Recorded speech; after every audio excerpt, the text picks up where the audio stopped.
So our topic this afternoon is Jewish laughter. Sometimes I call this talk "How Laughter Gets Us Through Tough Times."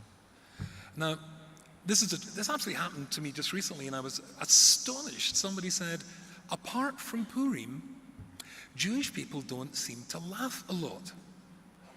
I was astonished. And then he said, it doesn't seem that in Judaism we prioritize laughter very much. I said, have you any idea of the name of the first Jewish child in history? What was the name of the first Jewish child? What was the name of the first Jewish child? Yitzchak. What does it mean? Laughter. The first Jew was called laughter. That's how seriously we take laughter. We take it very. Have you ever considered what it is that makes a person laugh?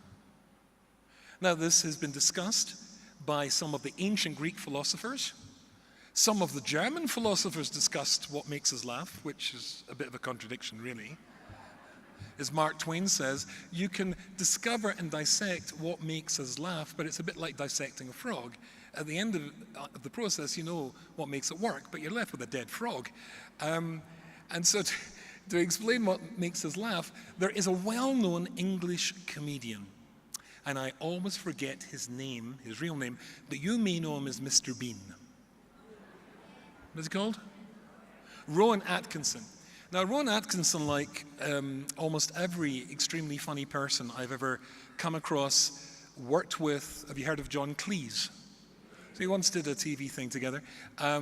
Most extremely funny people are also highly intelligent. And Rowan Atkinson did his master's in Cambridge University in mechanics, so he's obviously a very clever fellow. But he lectures in both Oxford and Cambridge on the subject of what it is that makes us laugh. And he divides humor up into 4 categories, and I have to admit I've forgotten one of them. But the first category, he says, that makes us laugh is, well, slapstick. Somebody's walking along and they slip in a banana skin. Now, why we laugh at that, I do not know. After all, if you're the person slipping in the banana skin, you don't find it even remotely funny. The next thing he says that makes us laugh is incongruity. If something is incongruous, I should have brought this picture along because we can do all sorts of posh things here with the screens, not the speakers, but the screens. And I once Googled this. I just looked for a funny picture, and there was a whole picture of a row of dogs, 10 dogs, all arranged in a sort of line, all sort of looking at camera. There was collies, and there were German shepherds, and then there was poodles. I actually find a poodle a pretty funny dog anyway.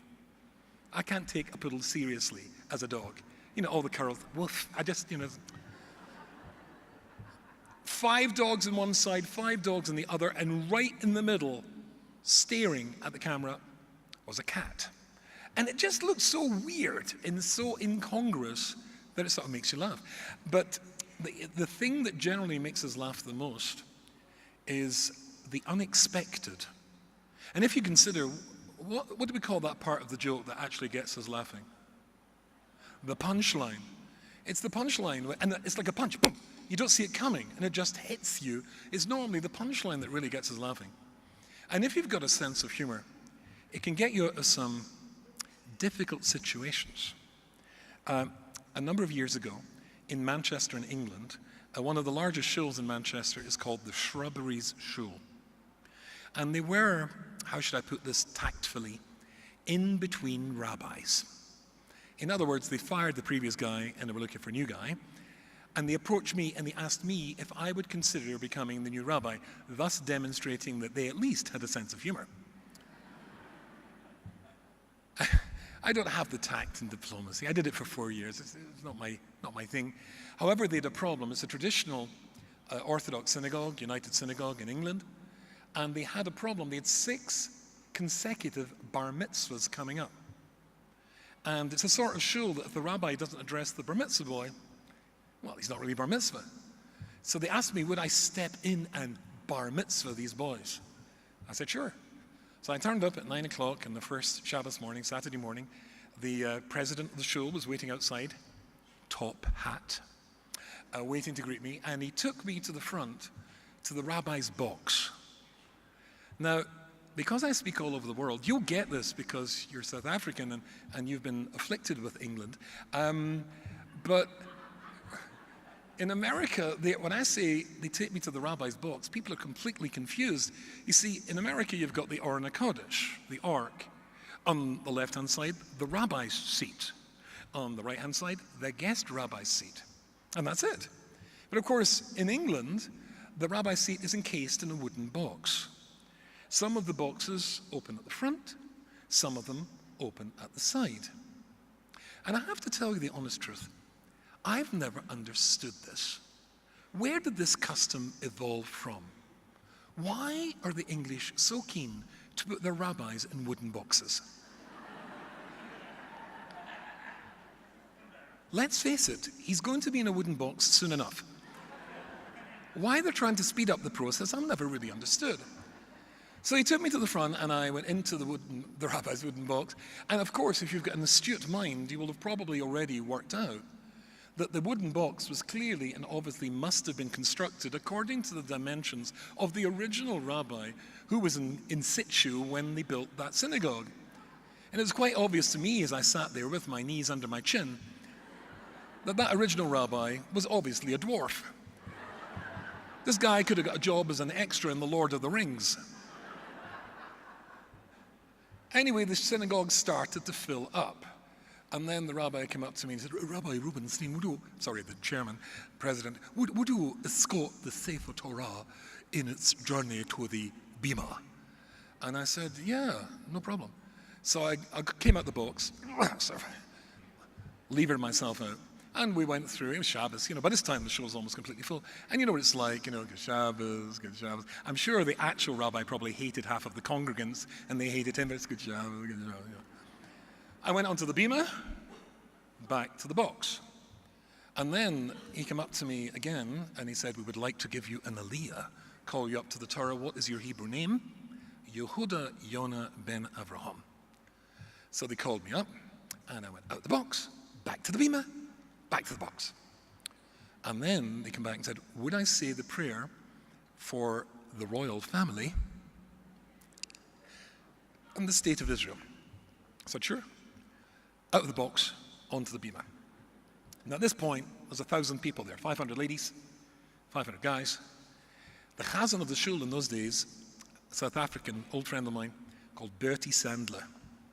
So I stood there and I said to Bertie in a little whisper, Bertie, how do you say the prayer to the royal family? You see, because some shuls say it in Hebrew, some shuls say the prayer for the royal family in English, and some sneaky shuls say it as a mixture of Hebrew and English. So how do you say it? He said, just read precisely what's in the Siddur.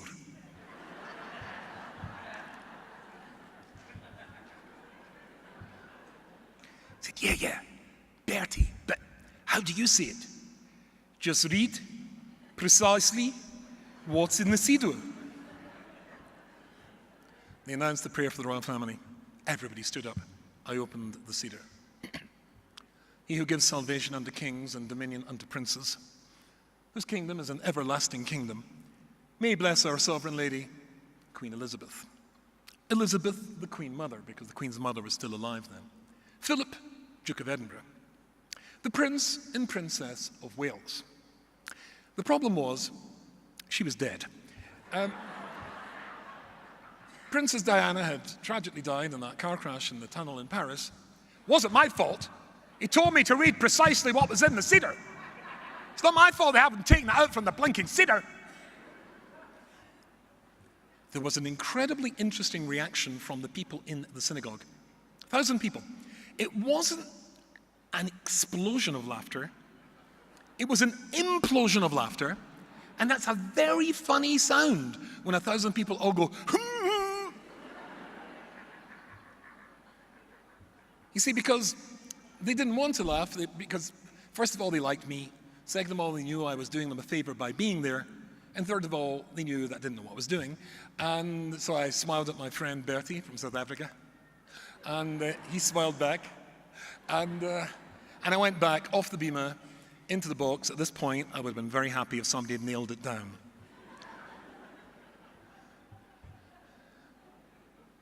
And eventually they brought the Sefer Torah back, and then I was introduced, which is stupid, everybody knew how I was anyway. And I came out of my box, starting to sound like a vampire. I came out of my box, and I stood at the lectern, and this gorgeous little bar mitzvah boy stood up, waiting to hear the words of wisdom that the visiting rabbi was going to share. And I said, just before I address today's bar mitzvah boy, I would just like to point out that for those of you who were listening very carefully a moment ago, you may have noticed a slight change to the normal wording of the prayer for the royal family. At this point, nobody could control themselves. Everybody burst out laughing. Thousands of people laughing their heads off. And I waited for total and complete silence. And then I said, I'd just like you to know that for some of us, she will live forever. And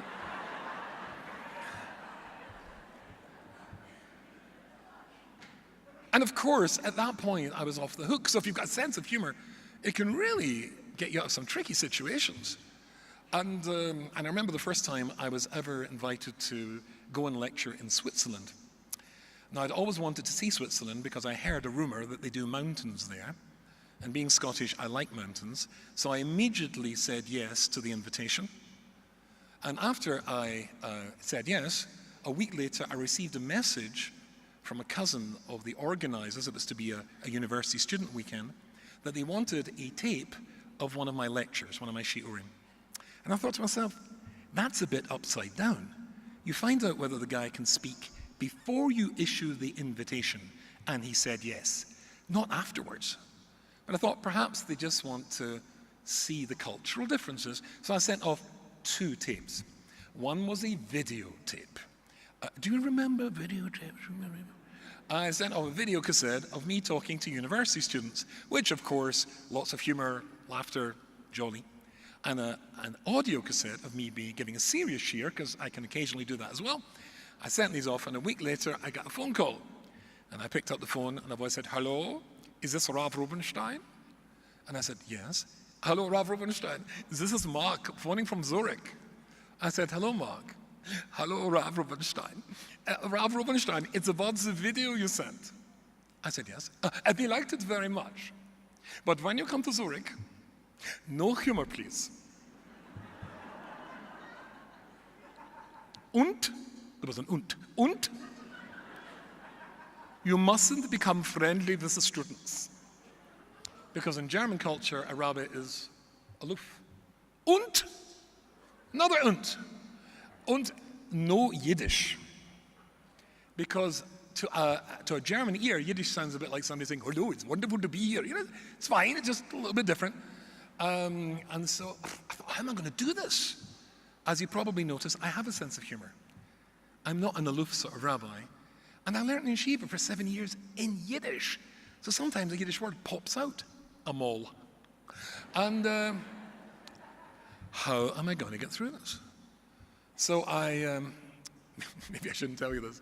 I was supposed to be there for 4 days. Anybody here like Star Trek?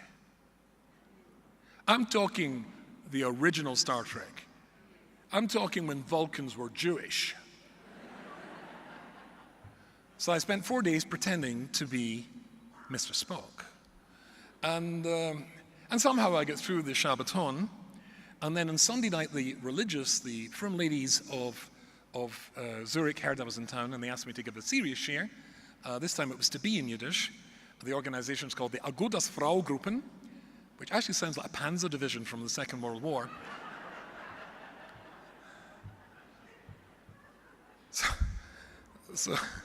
So I came in, and there was a large group of about, I think, 600 ladies. The Alta Bobas, the great-grandmothers, were sitting at the front, like this. And I put down my large pile of Jewish books, because this was a serious shiur. And then it occurred to me I'd made an enormous error. I'd forgotten to ask how long I should speak for. And so in Yiddish, I said, "Entschuldigung, excuse me, wie lang muss ich etwas reden? How long should I speak for?" And from the back of the hall, there shot back a voice in an American accent, speaking in English, and said, "That depends." which I thought was very funny. In other words, if you're good, you can go on all night. And if you're rubbish, 5 minutes and please go away. And they all started to laugh. They were laughing. I'd spent 4 days with The Walking Dead. And here they are, laughing. And then I discovered that most of the wives of the religious Jewish community in Zurich are not Swiss. No, they're normal human beings from countries like Canada and England and America and South Africa, where they have a sense of humor. And, actually, I wrote a book. One of my books is called The Little Book for Big Worries, Dealing with Serious Illness. That's it. And Baruch Hashem, it's helped thousands of people. But when I was doing the research for that book, I discovered that people who are seriously ill and can laugh at their situation and their condition have a 75% higher recovery rate than people who cannot laugh at their situation. Did you know that? It's an amazing fact. Laughter truly is the best medicine. And it was a horrible thought, and I didn't mean it to come into my mind, but I seriously wondered, what is the recovery rate from serious illness in Switzerland? Now, I'm being unfair. The Swiss do have a sense of humor, it's just it's very different to a South African sense of humor. If in Johannesburg you make somebody laugh, they go, in Switzerland, something funny should evoke no more than a anything more than is considered rude. That's quite true. And I wondered, what's the recovery rate for serious illness there? But it's normally the unexpected. I remember in Manchester, which, as I mentioned in one of my other presentations, is a very rainy place. It rains a lot. I remember one day the doorbell rang and I went to the front door and there was my late mother-in-law standing there at the door, and it was pouring, coming down in buckets, and she was drenched, soaked to the skin. I said, "Mother-in-law, what are you doing standing there in the rain? You're soaked. Go home." Now,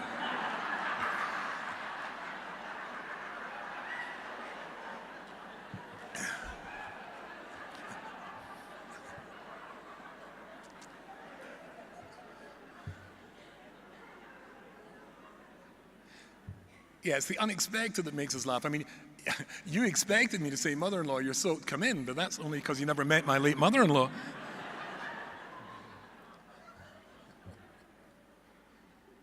But it's an incredible thing, a sense of humor. The first Jew was called Yitzhak, means to laugh.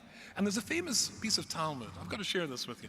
Incidentally, you may have heard this before. It's often quoted. And for some reason, people always quote it wrongly. Or rather, they get it right and they stop too soon. I'll read this bit to you. This is the Talmud in Tainus on page 22a. And it tells a story about a rabbi called Rabbi Broika. Good name. And he used to go to a marketplace called Beit Lefet. It was a Jewish marketplace, so you can estimate hundreds of people there. And Rabbi Broika, when he used to go to the marketplace, used to bump into Eliyahu Hanavi, Elijah the prophet. And one day he posed him the following question: is anybody in this marketplace going to Olam Haba, going to get to heaven? Does that strike you as a strange question? Ever looked at the beginning of Pirkei Avot when we read it in shul and in the summer months? It starts off by saying, Kol Yisrael, Yesh Lehem Chelek L'Olam Haba. The whole Jewish people, every Jew, has got a place, and it's always translated as in the world to come, but that's not the Hebrew. The Hebrew is Kol Yisrael, Yesh Lehem Chelek L'Olam Haba, not Beit Olam Haba. Every Jew's got a way to get to heaven, but did anybody take that path? Did anybody realize their potential? And he said, yeah, that guy over there. So he rushed over to the guy and he said to him, what do you do? And this guy was blessed with one of these conditions, one of these situations that sometimes occurs to a Jew or a Jewish woman, which allows them to save countless hundreds and sometimes thousands of Jewish lives. He didn't look Jewish. He had blue eyes, blonde hair, didn't look at all Jewish. And as a consequence, the Romans, who controlled the land of Israel in those days, were very happy to appoint him to be the governor of a prison. Now, the Romans obviously didn't like Jews very much, and would very often take a Jew, accuse him of something he never did, stick him in jail, and just hold out for the family to bring a ransom to get him out of prison. Obviously, if they took a woman captive, by the time they would get the money to get her out of prison, the worst sort of things could have happened. But this guy, whom they didn't know was a Jew, made sure that nobody set foot near one of these Jewish ladies. Nobody laid a finger on them. Olam haba. For that, you get to heaven. So then Rabbi Breuker turned around and said, anybody else here going to get to heaven? And he said, yeah, those two guys over there. So he rushes over to those two guys, and he says, at this point I'm going to read to you just to let you know that I'm a properly qualified rabbi. So he runs over to them and he says, Ma'av Daicha, what do you guys do? Amrlei, they replied to him, In Shibeducha Anan. We're comedians. We're comedians. Now at that point, people often stop reading the Gemara. And people think, oh, if you tell jokes, you get to heaven. That's fantastic. Isn't Judaism cool? Rubbish. It's what comes next that is the clincher. Onamatchinin at Sivi. We find people who are depressed and we make them laugh again. You don't get to heaven by cracking a joke. But imagine you take somebody who's depressed and get him or her to laugh again. That can get you to heaven. Now, the interesting thing is, what is it that causes depression? There are two types of depression. The first kind of depression is really, it's a physical thing. The body, the brain just doesn't generate enough of the happy chemical, serotonin, which means that people are simply born in a state where they just aren't happy. Thank God, with the Chesed of Hashem, there's been tremendous advances medically where you can give tablets which will, as it were, replace that missing chemical and do a lot to replace the damage or remove the damage. But there's another type of depression. It's called reactive depression. And there are 4 classic triggers in some schools of psychology that causes a person who's perfectly normal to become depressed. Any idea what those are? What would cause a normal person to become depressed? Anxiety, yeah. Anxiety is really another form of depression. Somebody said, I think, from the floor. Can't hear? Death, yeah. Right. If somebody in the family dies, if you lose a sibling, if you lose your parents, although I should say, of course, all of us want our children to be sitting Shiva for us one day, do we not? The alternative is not acceptable. If, God forbid, you lose a child, that's a clear reason that a person becomes depressed. Anything else? Yeah. If a person has no money, if you were able to pay your bills, then suddenly you're unemployed, then that can cause you to be depressed. Anything else? Sorry? Oh, lost the job we covered. Divorce. Well, that depends on the marriage. It ain't necessary. So illness, yes. If somebody themselves, God forbid, has been told they've got a serious condition, then that can cause you. So if we're talking, so again, if it is somebody has lost somebody they love, if you've lost your job, if you become sick, and the last one is a surprise. Loneliness is a very good, it's not one of these classic 4, I'm not arguing with you, I think you're right actually. Moving, somebody said moving has moving. Simply moving, for example, if you lived in a leafy suburb of Manchester, England, as I did, and then you moved to Brooklyn, which is a bit like the Islamic State but not as friendly, there are clear reasons for becoming depressed. So, these guys, they find people who are depressed. Now here's the question.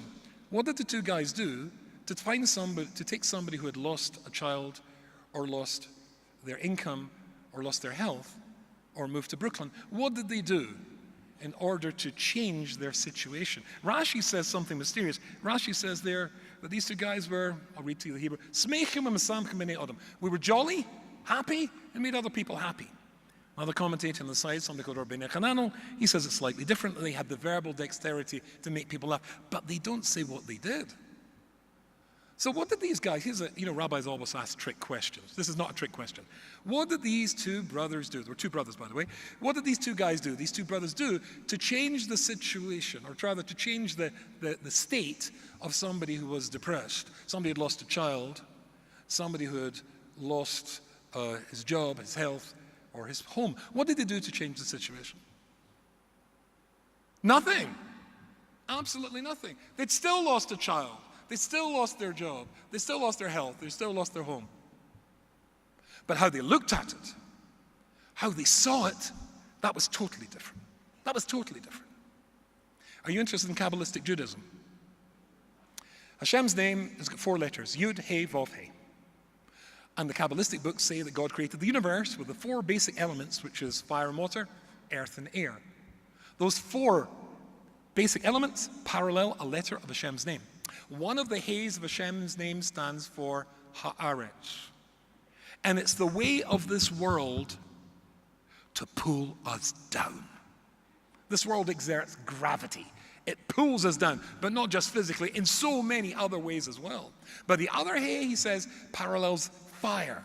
And it's the nature of a flame to go in what direction? Up towards heaven. And then somebody called the Ben Yehuda, a great Sephardi Kabbalist, he says something which is just genius. 2 words. Zu Bina. Zu Bina. This is understanding. Here you don't get the joke. Down here you don't get it. But if you've got a different perspective, if you see it differently, then you do get it. I remember when I first moved to New York, somebody said to me, do you know there's a bridge in Queens called the Kosciuszko Bridge? I said, pardon? He said, there's a bridge in Queens called the Kosciuszko Bridge. I said, oh, yeah, I've driven across that. He said, you know why there's a bridge in Queens called the Kosciuszko Bridge? I said, no. He said, it's named after a famous Polish general. I said, oh, really? He said, you know why there's a bridge in Queens named after a famous Polish general? I said, no. He said, it was meant to be a tunnel. And everybody started laughing. Because in New York, the dummies are meant to be the Poles, right? And I'm going, because where I come from, it's meant to be the Irish. And, the Irish is meant people from Kerry, and everybody's got one of these. But if you don't get, there's nothing worse than everybody laughing their head off, and you don't get the joke. These 2 guys allow people to see things differently. And a different perspective. Not from down here, it pulls you down, but from up there. And then you see it differently. Are you with me? I'll tell you a story which will bring this to life. Oh, incidentally, I've got to tell you that this was written by Rashi in his commentary in the Chumash 1,000 years ago. Listen to this. The Jewish people have just had 2 massive crises, 2 massive losses. Miriam dies first, and then Aaron. The Jewish people are now coming to the border of Israel, and the quick way through is through the land of Edom. So they send emissaries, can we come through? Edom comes out with his army and says, you try and go through my land, Jew boys, it's war. And Hashem says to Moshe, go round the long way. Listen to this. This is, for those who are taking notes, chapter 21 in the book of Bamidbar, verse 4. Vayisra miharahor, so they turned away. Derech Yamsuf, going back towards the Yamsuf, the Red Sea. They spent 40 years going away from the Red Sea, now they're going back. Lisoi v'seretz Edom, to circumnavigate the land of Edom. V'tiksar nefesh ha'om baderech. Anybody good at Hebrew? Tiksar nefesh ha'om. What's nefesh? Soul. Am? The people. The soul of the people was tiksar. What does tiksar mean? From the word kitsur. Shorten, shrunk, depressed. And listen to what Rashi said 1,000 years ago. Listen. V'kol dover hakosh ala odom. And anything that's difficult for a person, nofel bo loshen kitzur nefesh. That's the expression kitzur nefesh. It means depressed. Ka'odom shetarach bo alav. When something bad happens in your life, and your mind is not big enough to bear the pain you're going through. And there's no place in your heart to accommodate the struggle you're having. Depression, kitzur nefesh. Just our modern day psychological definition 1,000 years ago in the Chumash and Rashi. This place pulls us down. These guys got people to see it from a different perspective, and suddenly, like a flame, they danced up. Seeing it from heaven's perspective, Zubina. So I'm going to tell you a story. I'm allowed to tell you this story because the person who's the principal of the story said, I can share this story with you. It's somebody who's been through some pretty tough times himself. It's my oldest son. So my oldest son has a condition which meant that he had to have major surgery on his legs around about his bar mitzvah age. When he was 14, he spent a year in a wheelchair. And he's had umpteen surgeries in his legs since then, and most recently just a few months ago. And he lives in Yerushalayim. A wonderful boy. His mother, as I mentioned in one of my shirim, my late wife, Aleh Shalom, died of breast cancer. And he's had some pretty tough times. And about 4 years ago, he phoned me up and he said, Dad, I didn't want to worry you, but I've just come back from the doctor. My son is a professional photographer, specializing in, he's got a studio where he works for a famous rabbi called Rabbi YY Rubinstein LOL, where they photograph ancient unpublished manuscripts. It's quite a skilled operation. And he phoned me up to say that he'd just come back from the doctor who had confirmed a diagnosis, and he would be totally blind in 10 years' time. Now, I'm a rabbi. I deal with people and their problems all day long. I wrote a book on the subject, the little book for big worries dealing with serious illness, which I've got the chutzpah to tell you that you should own. I'm not actually trying to sell it. In fact, it didn't sell at all in the stores because it said illness in the cover. So people picked up and went, ah, illness, and dropped it. But there's almost none left. Because people who were sick, who were given a copy, I know I wrote it for people who are looking after people who are sick, which I hope is all of us one day. It's a huge mitzvah to look after somebody that's not well. But people who were sick who got a copy, they went out and bought another 10. There was one guy who had cancer in New York, in the Sloan Kettering Hospital. He bought 50 after he got a copy of that, and went round the chemotherapy suite saying, you Jewish, have this, and then he gave away another 50. Before this fellow passed away, he'd bought 500 and given them away. This book's helped thousands of people. But even though I know about this stuff, when my son told me he was going to be blind in 10 years' time, I had absolutely nothing to say. I was shocked and horrified. Anyway, a year later, he was in Manchester photographing a wedding. He was due to fly back with Lufthansa, the German airline, from Manchester to Frankfurt, and from Frankfurt down to Tel Aviv. The last minute, the plane was cancelled, and instead of going on Lufthansa, he got one of these cheap airlines, which was going directly from Manchester to Israel. I don't know if you've heard of an airline called Jet2. Have you heard of it? Try to keep it that way. It's dreadful. The seats are plastic. Plastic seats. You put your cup in the cup holder in the seat in front of you, which has clearly been unscrewed from a coat hanger, and it goes on down to the floor. So my son was sitting at the back of the plane, feeling a bit miserable. He's looking forward to Lufthansa, paid a little bit more money, an extra legroom seat at the front. He's sitting there, and he's talking to a guy, and the guy says, in a Manchester accent, hello. And my son said, hello. And the fellow says, do you live in England or you live in Israel? My son says, I live in Israel. Me too, says the fellow. Whereabouts do you live?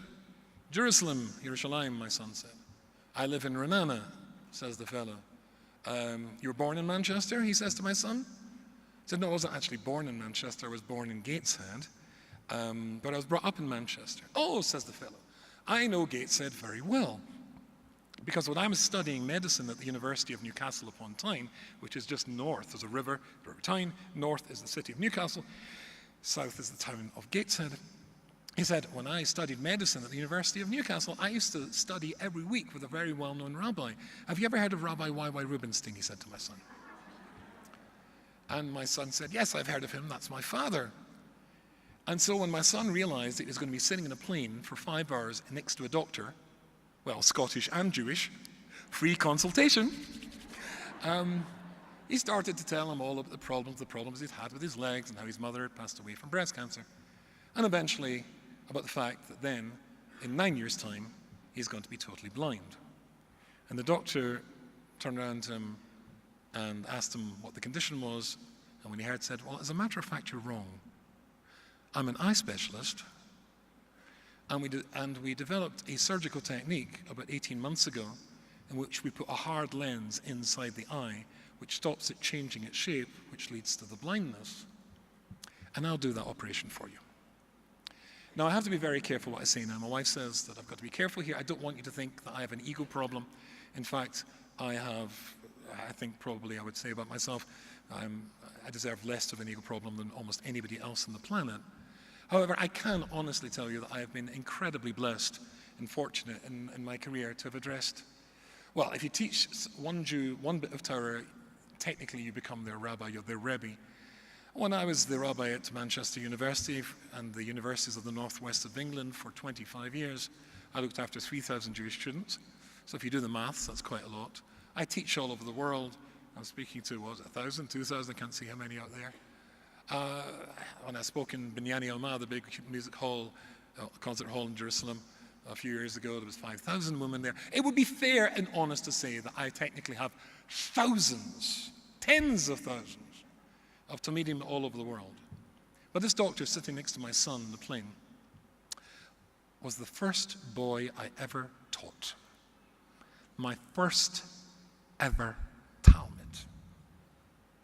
And when I moved to New York, I went to work for a guy who was supposed to be a rabbi, turned out not to be a rabbi, for an organization, turned out not to be an organization, and for a 3-year contract evaporated after 10 months. And I must admit, I was feeling pretty low and pretty depressed. And what am I going to do? I've still got my mortgage and my house where my youngest daughter's living in Manchester. I've got to pay the rent in this horrible dump in Brooklyn. What am I going to do? And I felt a bit low. And then I remembered this story. Because when I thought that Hashem had forgotten about YY Rubinstein, Hashem had written down in his notebook from 36 years before that I had taught this fellow Torah. So that when my son needs an operation, he just manages to cancel a scheduled flight from Lufthansa to Manchester, so my son is going to be sitting in a plane, uncomfortable, getting extra legroom, sitting next to the guy who turns out to be Dr. Andy Fink, who incidentally wrote a chapter, one of the chapters in the book here, and operated and saved my son's sight. How do you think I reacted when I heard that the doctor who was going to save my son's sight was my first ever Talmud, my first ever student? Well, I cried, actually. But then I laughed. I thought he'd forgotten about me. Oh, no. It's just that when you see Hashem's there, then it's the unexpected that makes you laugh. Look, I should be tactful. I'm old enough to have learned tact and diplomacy. But since moving to the United States of America,